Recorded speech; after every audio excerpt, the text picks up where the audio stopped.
Biafrans come here. They say that the new Directorate of State don't send a message. Go give the Biafrans. I go play this video. Is a little bit longer, but when you watch it from beginning to end, you understand what is happening. So let us watch this video before we come back and continue. Stay tuned. My dear Biafrans, our family members scattered across the globe, and every friend of justice who has kept faith with our struggle. Last weekend, I told you to fix your eyes on Jerusalem and on Washington, D.C. I did not ask you to hope. I asked you to watch, because what was unfolding in those two cities was not a product of wishful thinking. It was the product of deliberate, focused, strategic work. Today, I stand before you to say that what we watched for has arrived. The events in Washington, D.C. this week, and that is not merely symbolic. They represent a fundamental shift in the architecture of this struggle. Let me speak plainly about what happened and why it matters in ways that go far beyond a speech on a chamber floor. Congressman John James of Michigan stood up in the United States House of Representatives and did something that no American legislator has done with such clarity and force. He looked at the records of the Nigerian state and he named it for what it is. He called Nigeria the deadliest place on earth to be a Christian. He catalogued the slaughter of tens of thousands of our brothers and sisters by Islamist jihadists and bandits who operate with the tacit permission of a government that has abandoned its most fundamental duty, which is to protect the lives of those within its borders. But he did not stop there. He took a case of one man, our leader Mazi Nnamdi Kanu, and he lifted it out of the shadows where Abuja has tried to keep it. He described the trial for what it is and was: a performance, a theoretical exercise designed to produce a predetermined outcome. He demanded Nigeria either conduct a proper trial consistent with its own constitution, backed by actual evidence, with access to legal counsel, medical care, and humane detention conditions, or release our leader immediately and unconditionally. Now, I want you to understand the magnitude of this moment. Think of the countless political prisoners across Africa and across the world. Think of the many voices crying for justice that never penetrate the walls of power in Washington. Yet here, on the floor of the House of Representatives, a congressman stood and spoke the name of Mazi Nnamdi Kanu. He spoke it not as a footnote, not as an aside, but as a central pillar of his intervention. Apart from Nelson Mandela, can you name for me another African leader in the modern times who has been the subject of such direct, unambiguous advocacy in that chamber? You cannot, because it has not happened until now. This is what it looks like when the civilized world began to listen, not to nod politically or politely, not to issue careful worded statements that say nothing, but to listen, to understand, and then to speak with moral clarity in the halls of real power. The United States Congress is not a student union. It is not a civil society conference. It is the legislative heart of the most powerful nation on earth. When a congressman takes the floor to defend a man Nigeria has tried to bury, something has changed. The ground has shifted. And let us be honest about why this happened. It did not happen by accident. It did not happen because someone in Washington woke up one morning and decided to care about Biafra. It happened because the divine project, those 100 men and women of purpose have been working quietly, strategically, building relationships, presenting facts, making the case that our struggle is not a criminal enterprise, but a legitimate demand for self-determination by a people who have been pushed to the margins of a country that does not value their lives. Last week, the breakthrough came in Jerusalem. This week, Washington, D.C. What those two events share is not geography. It is systematic dismantling of Nigerians' carefully constructed narrative about who we are and what we represent for years. Abuja has told the world that IPOB is a terrorist organization. For years, they have portrayed our leader as dangerous.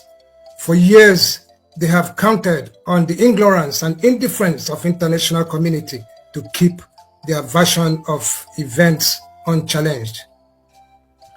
Those years are ending. The congressman intervention is a proof that the narrative is collapsing. When a Republican from Michigan stands on the floor of the House and declares that American aid to Nigeria should not fund Christian genocide or persecution of the voice of Biafra, the old lies can no longer hold. The billions that flow from Washington to Abuja now come with questions attached. The diplomatic cover that Nigeria once enjoyed is fraying. The international entitlement is tightening. We commend Congressman John James for his courage. America, for all its imperfections, has once again shown itself to be a place where the voice of the persecuted can find a platform.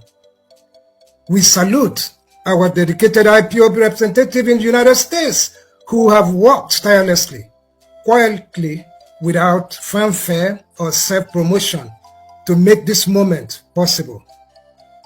The congressman's words are now part of the congressional record. They cannot be erased. They will be cited by future advocacies. They will shape how American policymakers think about Nigeria and about Biafra. This is not a fleeting moment. It is a milestone embodied in the permanent architecture of American legislative history. The world is now fully aware.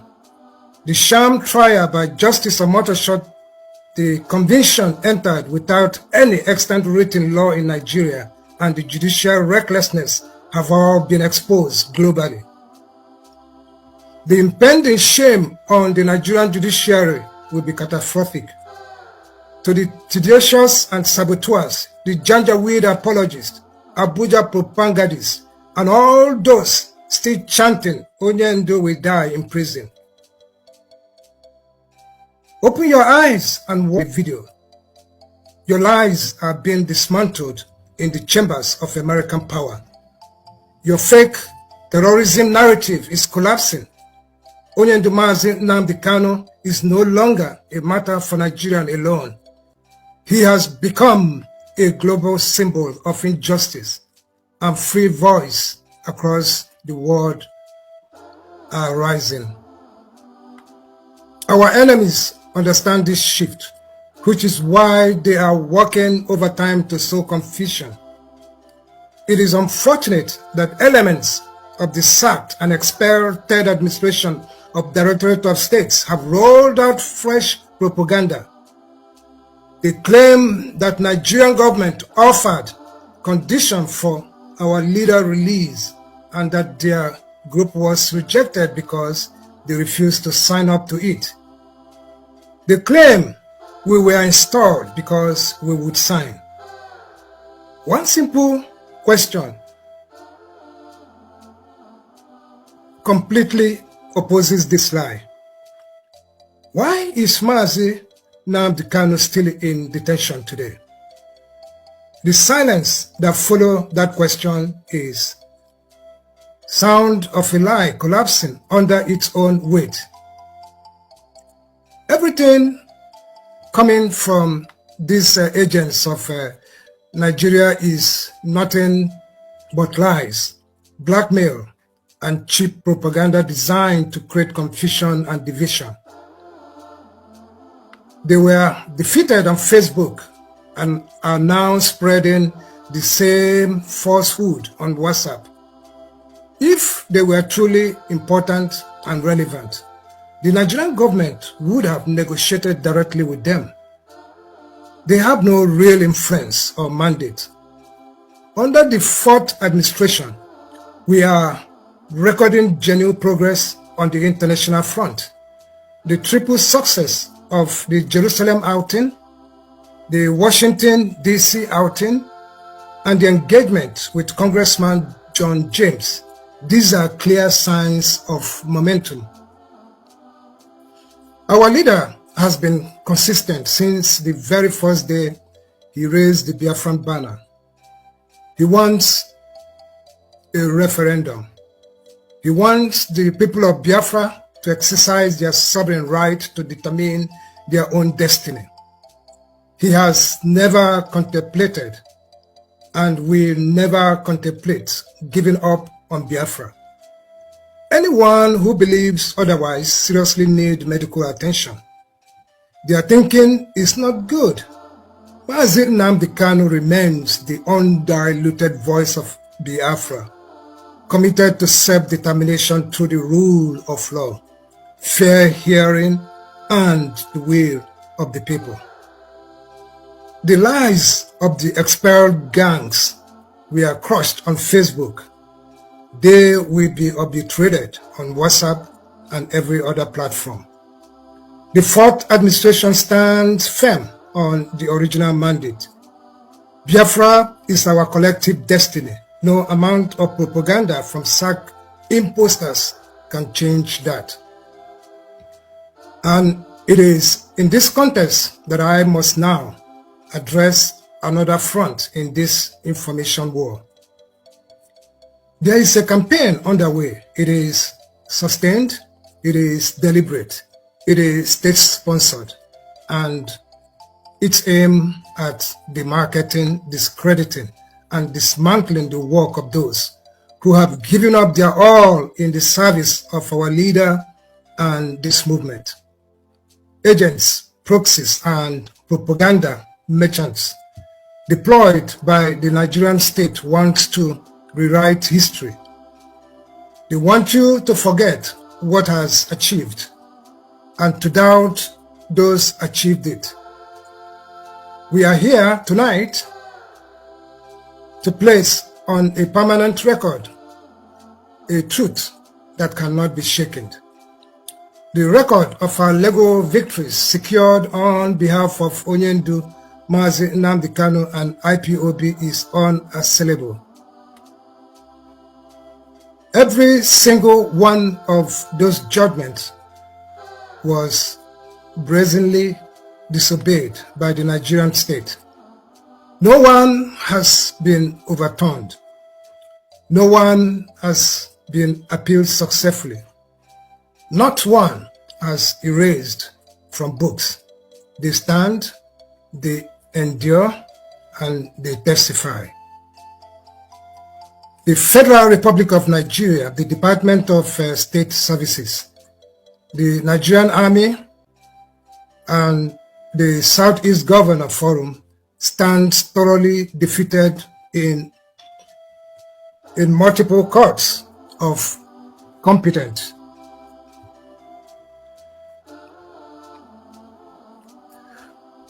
They owe Mazi Nnamdi Kanu a sum of 9.5 billion naira in damages awarded by court that had the evidence and rendered their verdict.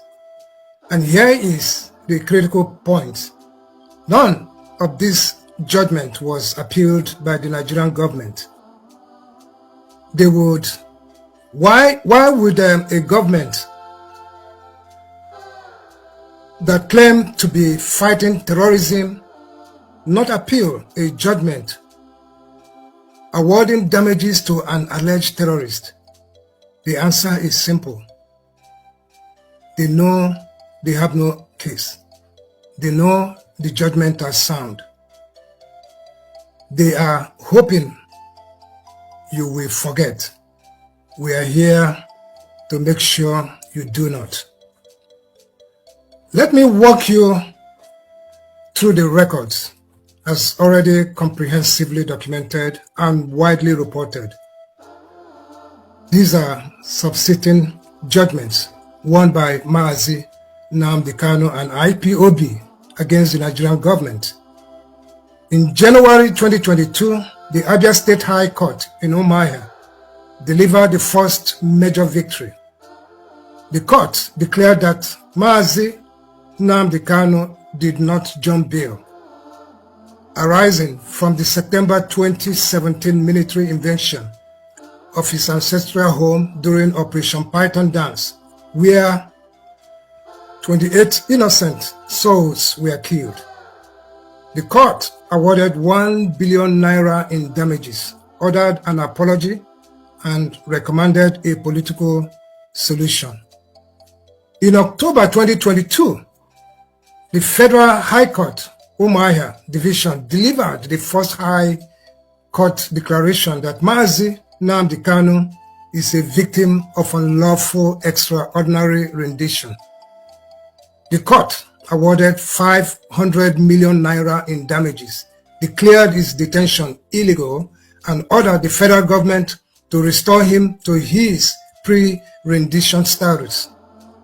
The extraordinary rendition argument that won the acquittal equivalent discharge of October 13, 2022 was crafted by our legal team. Our leader himself has confirmed this on numerous occasions during the visitation. In October 2023, the State High Court in Enugu declared the 2027 prosecution of IPOB as a terrorist group unconstitutional, ordered the Southeast Governors Forum and the federal government to pay 8 billion naira in compensation to Mazi Nnamdi Kanu and IPOB, and affirmed that self-determination is not a crime.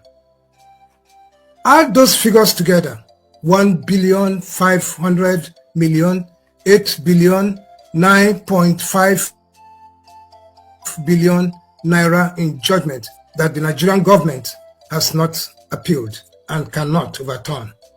A record of total legal defeat for the Nigerian state on those core issues. But the work did not stop at Nigerian borders. Our legal team successfully engaged the African Union Commission on Human and People's Rights.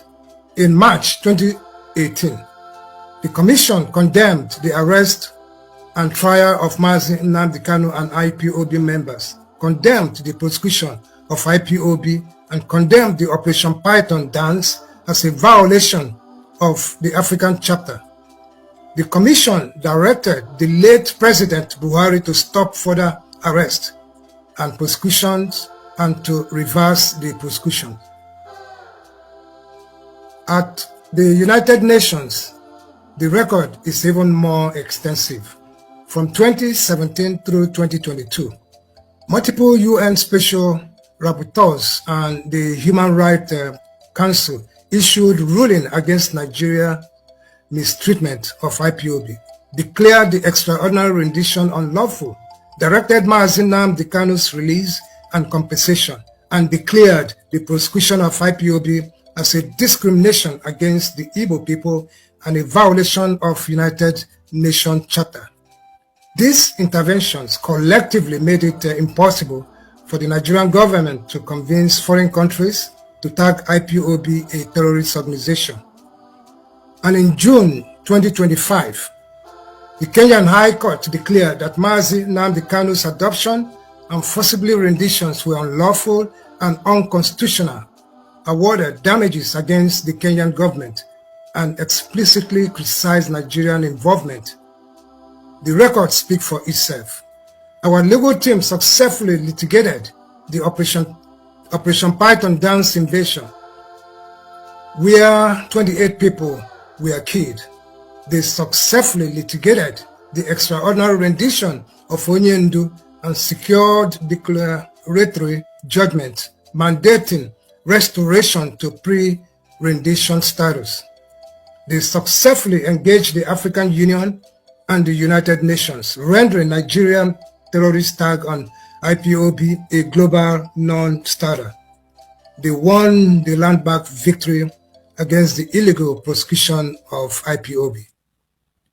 No other legal team, past or present, has won more landmark cases in the services of Onyendu Mazi Nnamdi Kanu and IPOB.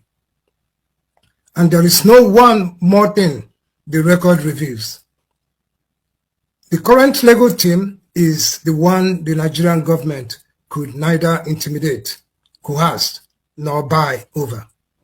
They tried with others, they succeeded with some, but these ones remained standing, unbowed, unbroken, and undefeated.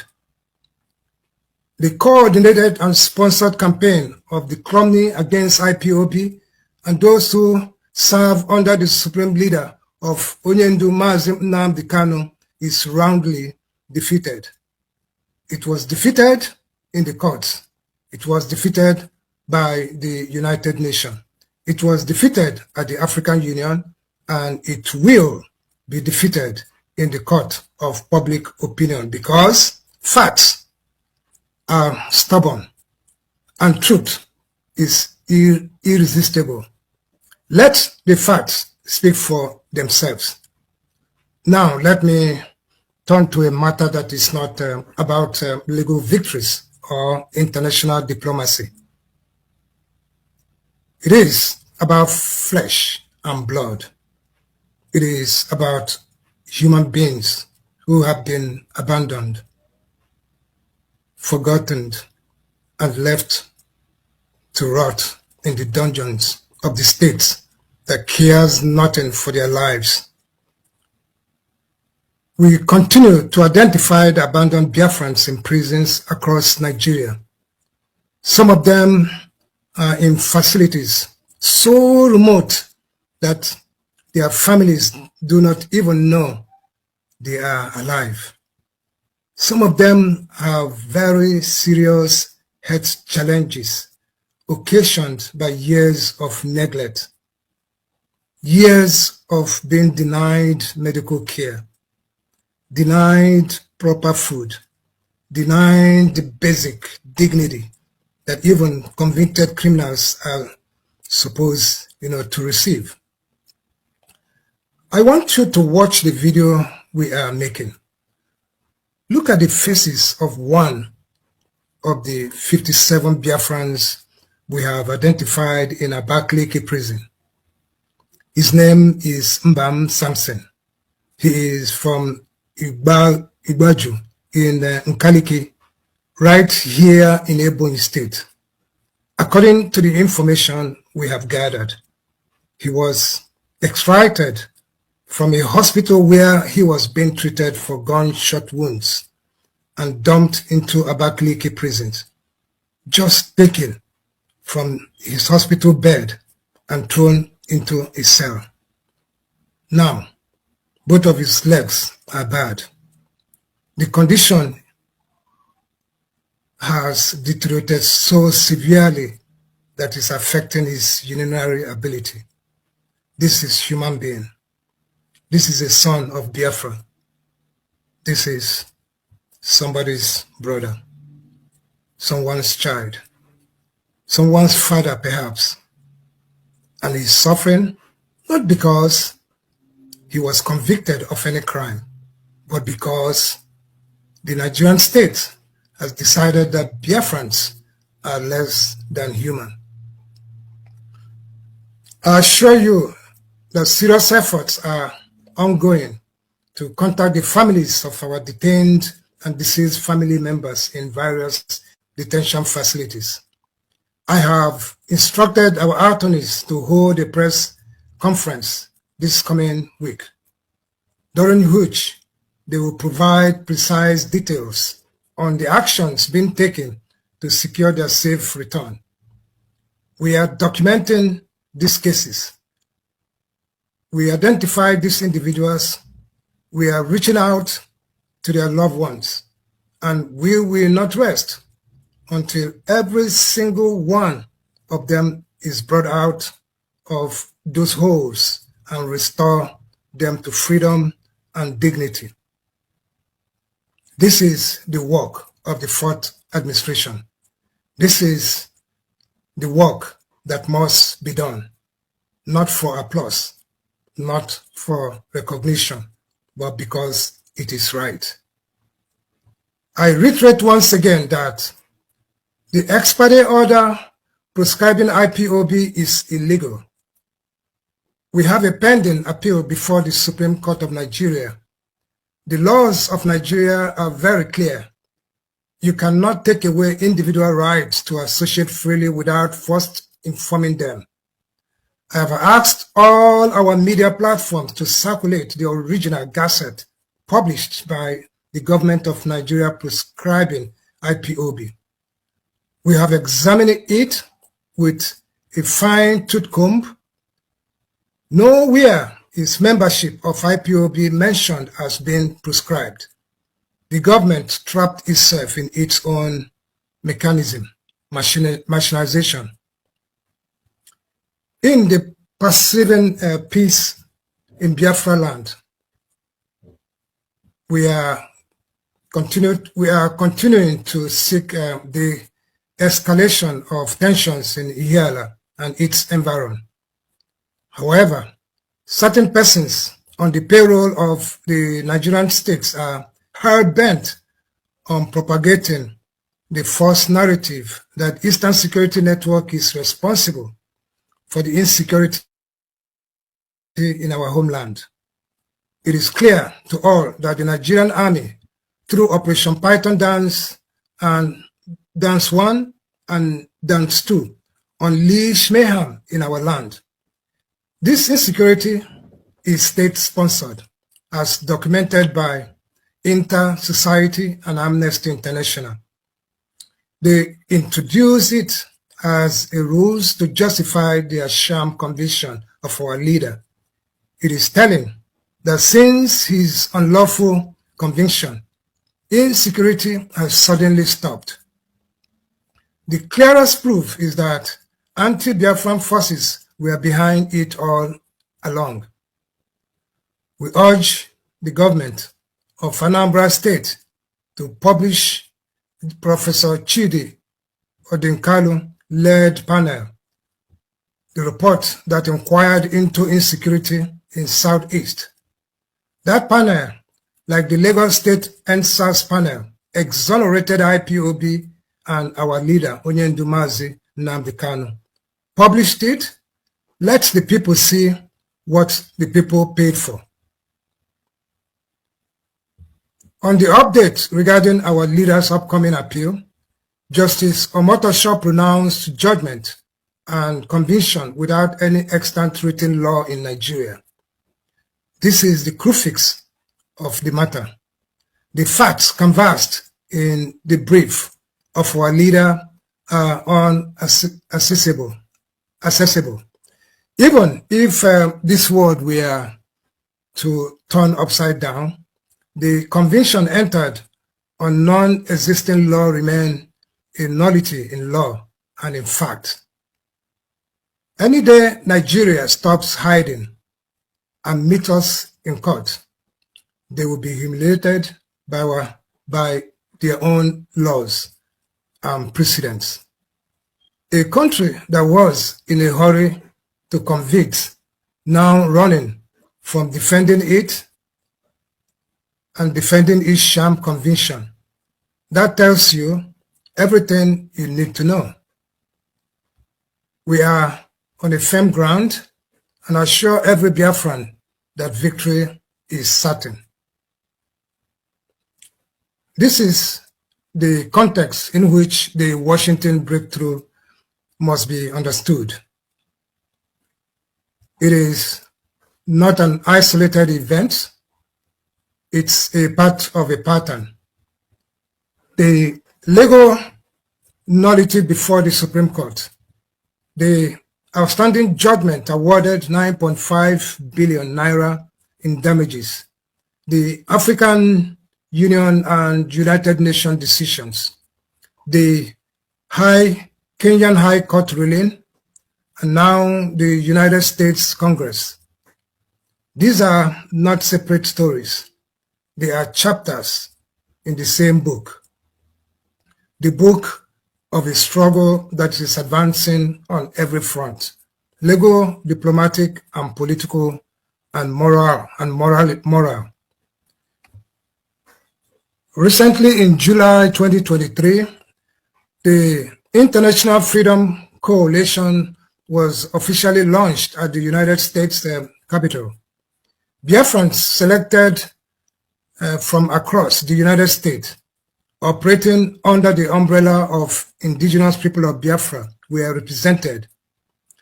They carried our message. They represented our cause with dignity. They stood in halls of American power and declared that Biafra is not going away. The work of uniting all pro-Biafran groups that splintered away during the chaos of the past 5 years continues. Progress is being made at every list.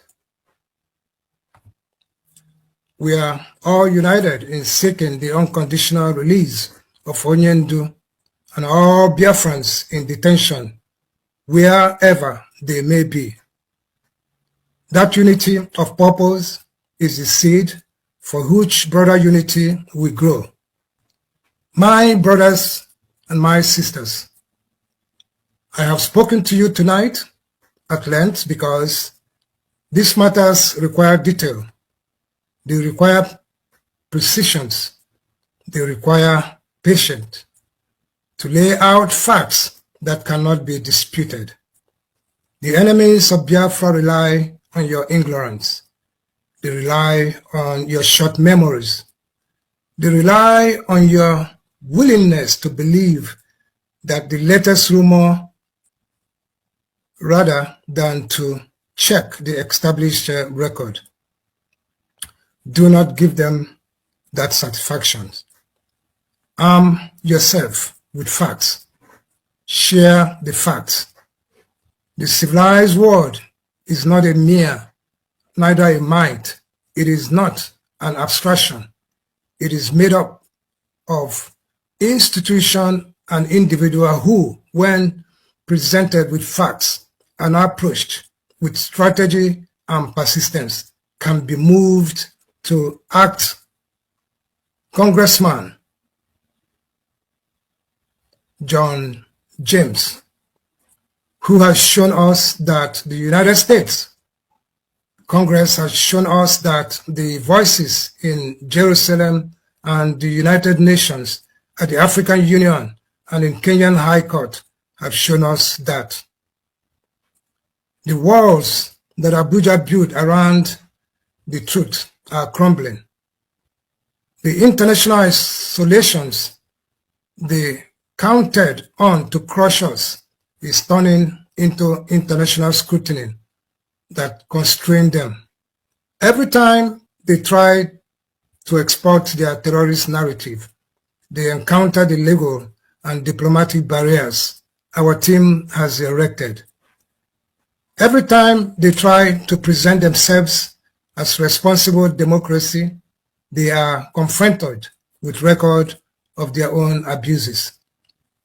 We are winning, not because we are stronger than the Nigerian state, either in military nor in economic terms.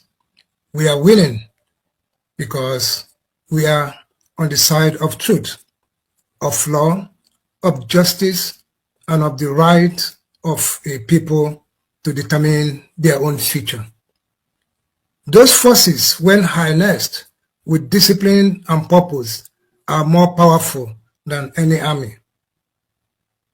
The unity, sense of directions, and unflinching resolve shown by 100 men and women of Divine Project, even amid Onyendu's suffering, proved our determination to secure a referendum. IPOB is now truly and one family again after the chaos of the past 5 years. Kudos to the resolute IPOB families worldwide. Bravo to the 100 men and women of the Divine Project, executing with excellence. Glory to Yahweh, the God of justice, who has brought us this far. Onyendu Mazi Nnamdi Kanu must be released immediately and unconditionally. The civilized world is watching. The civilized world is listening. And the civilized world is beginning to act. Biafra is coming, whether they like it or not. Facts over propaganda. Truth over calumny, in defense of freedom. Thank you. May Yahweh continue to strengthen us all. May He bring healing to Mbam Samson and all our suffering brothers and sisters in detention. And may the down we have worked for, prayed for, and sacrificed for break and soon over. Free Biafra. Thank you and good night. Welcome back, my wonderful people. As you have listened for wasting talk for this video, I want you to share and drop your own opinion in comment section. Stay tuned.